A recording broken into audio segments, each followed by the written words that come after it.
Hello everyone, આજે આપણે વાત કરવાના છીએ મિત્રો કે શોર્ટ ઇંગ્લિશ સેન્ટેન્સ.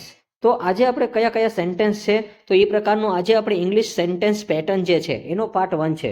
વિદ્યાર્થી મિત્રો, આ પ્રકારના વાક્ય છે એ તમે ચોક્કસથી રોજબરોજના જીવનમાં વાપરતા હશો. અને અને આજે આપણે વાત કરવાના છીએ કે આપણે તેનું ચોક્કસ પ્રકારનું માળખું છે એટલે કે એડવાન્સ સ્ટ્રક્ચરમાં આપણે જોવાના છે. વિદ્યાર્થી મિત્રો, તો હવે તમારે સ્ટેપ બાય સ્ટેપ માત્ર ને માત્ર આ વિડીયોને જોવાનો છે અને તમારે પણ પછી આનું સ્પીકિંગ કરવાનું છે. તો પહેલા આપણે અમુક પ્રકારના જે એડવાન્સ વાક્ય છે જે આપણે રોજબરોજ જીવનમાં બોલતા હોય છે તે. તો વિદ્યાર્થી મિત્રો, આજે ઘણા બધા વિદ્યાર્થીઓનો પ્રશ્ન હોય છે કે અંગ્રેજીમાં શું બોલશું.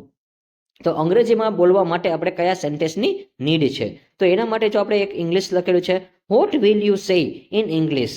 What will you say in English. અંગ્રેજીમાં શું બોલશો. તો વિદ્યાર્થી મિત્રો, આજે આપણે એક એડવાન્સ સ્ટ્રક્ચર આપશું અને તે બેઝ ઉપરથી તમારે પ્રેક્ટિસ કરવાની છે. તો વિદ્યાર્થી મિત્રો, હવે આપણે કયા પ્રકારના સેન્ટેન્સ જોવાના છે. તો નંબર 1, એને પૂછવામાં શું જાય છે. એને પૂછવામાં શું જાય છે. એકવાર પૂછી તો લો. નેક્સ્ટ સેન્ટેન્સ, અરજી કરવામાં શું જાય છે. તો વિદ્યાર્થી મિત્રો, અરજી કરવામાં શું જાય છે. નોકરી મળે કે ન મળે, પરંતુ અરજી કરવામાં શું જાય છે. નેક્સ્ટ સેન્ટેન્સ, સાંભળવામાં શું જાય છે. એકવાર સાંભળી તો લો. સાંભળવામાં શું જાય છે. એકવાર સાંભળી તો લો. નેક્સ્ટ સેન્ટેન્સ, એને ફોન કરવામાં શું વાંધો છે.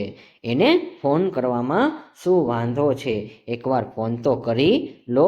તો વિદ્યાર્થી મિત્રો, આ જે ગુજરાતી સેન્ટેન્સ છે તે બેઝ ઉપર આપણે એનું આપણે આખું સ્ટ્રક્ચર જોવાના છે. તો એમાં શું જાય છે કે એમાં શું વાંધો છે.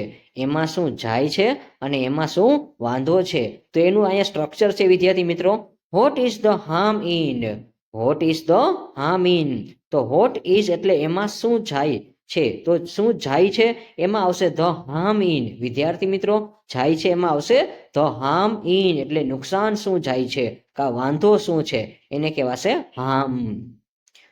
નેક્સ્ટ વિદ્યાર્થી મિત્રો, એના પછી તમારે એક ક્રિયા લેવાની છે એટલે વર્બ લેવાનું છે. તમે જે વર્બ લ્યો છો એમાં તમારે ચોક્કસ પ્રકારનું આઈએનજી લગાડવાનું છે. બસ આટલું તમારે સ્ટ્રક્ચર બનાવીને સેન્ટેન્સ છે એ તમારે બોલવાના છે. અને વિદ્યાર્થી મિત્રો, આ પ્રકારના સેન્ટેન્સનો તમે વારંવાર ઉપયોગ કરતા હોય છો. તો આ એક સ્ટ્રક્ચર છે.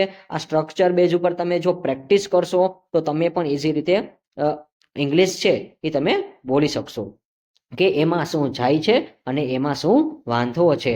What is the harm in English. તો આપણે અહીંયા ઇંગ્લિશ છે એ બોલવામાં ઘણા લોકોને પ્રોબ્લેમ પડતો હોય છે. તેમાં આપણે સ્પીકિંગ શબ્દ લઈ.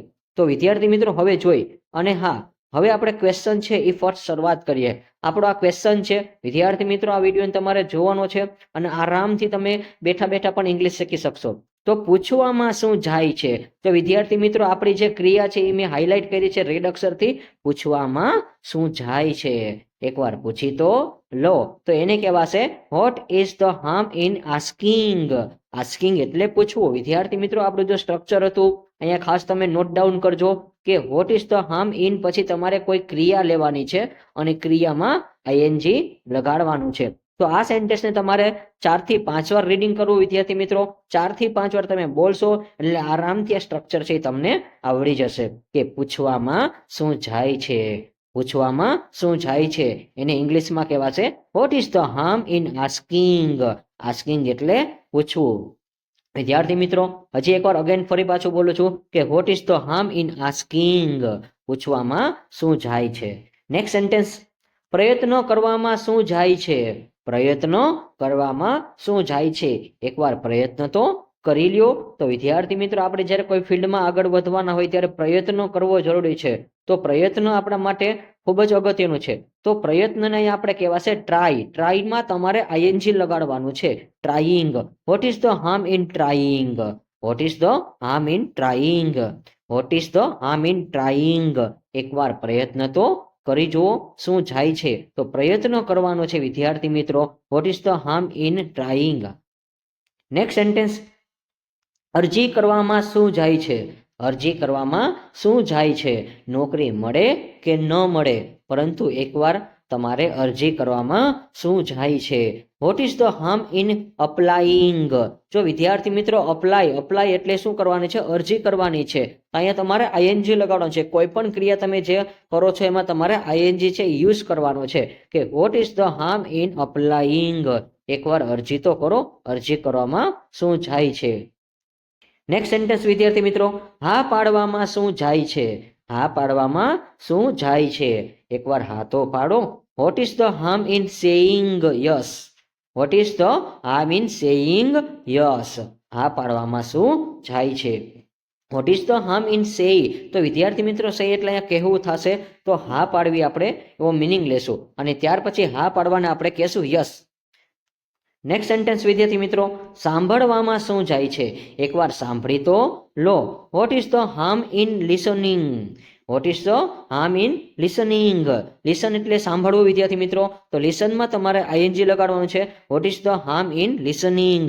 એકવાર સાંભળી તો લો, સાંભળવામાં શું જાય છે?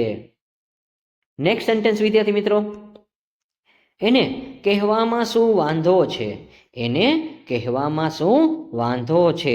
તો વિદ્યાર્થી મિત્રો આપણે કોઈને કહેવું હોય ત્યારે તો કહેવાનું સેન્ટેન્સ છે, તો કહેવુંનું તમારે અંગ્રેજી ખબર હોવી જોઈએ. એની જે ક્રિયા છે ટેલ એટલે કહેવું થશે, એમાં ટેલિંગ લગાડવાનું છે. What is the harm in telling him? જો વિદ્યાર્થી મિત્રો અહીંયા હિમ છે તો હિમ શબ્દ છે આપણે છોકરા માટે યુઝ કરીએ છીએ. ખાસ યાદ રાખજો કે એ છોકરાને કહેવામાં શું વાંધો છે? એકવાર કહેવા તો દો. તો what is the harm in telling him? What is the harm in telling him? એકવાર એને કહેવા તો દો શું વાંધો છે? નેક્સ્ટ સેન્ટેન્સ વિદ્યાર્થી મિત્રો, એને ફોન કરવામાં શું વાંધો છે? એને ફોન કરવામાં શું વાંધો છે? તો વિદ્યાર્થી મિત્રો આ પ્રકારનું સેન્ટેન્સ છે, તમારે એનું ઇંગ્લિશ કરવાનું છે. તો આપણે ફોન કરવાનો છે, તો ફોન કરવાને આપણે એને ઇંગ્લિશમાં કહેશું કોલ. તો અહીંયા આપણે કોલમાં આઈએનજી લગાડવાનું છે. અને હા અહીંયા આપણે છોકરી માટે વાપરીએ છીએ કે what is the harm in calling her? તે છોકરીને કોલ કરવામાં શું વાંધો છે? એકવાર ફોન તો કરી લો. તો વિદ્યાર્થી મિત્રો હજી એકવાર કહું છું કે છોકરીને ફોન કરવામાં શું વાંધો છે? એકવાર ફોન તો કરી લો. તો what is the harm in calling her? What is the harm in calling her? એકવાર ફોન તો કરી જુઓ શું વાંધો છે? તો વિદ્યાર્થી મિત્રો આ પ્રકારના સેન્ટેન્સ તમારે જોવા માટે આ વિડીયોને મેક્સિમમ તમે શેર કરો. અને thank you for watching this video. મિત્રો જો વિડીયો તમને ખૂબ જ ગમ્યો હોય તો કોમેન્ટમાં જરૂર જણાવજો અને અન્યને પણ તમે શેર કરજો અને ચોક્કસથી લાઈક તો દબાવી દેજો. થેન્ક યુ વિદ્યાર્થી મિત્રો.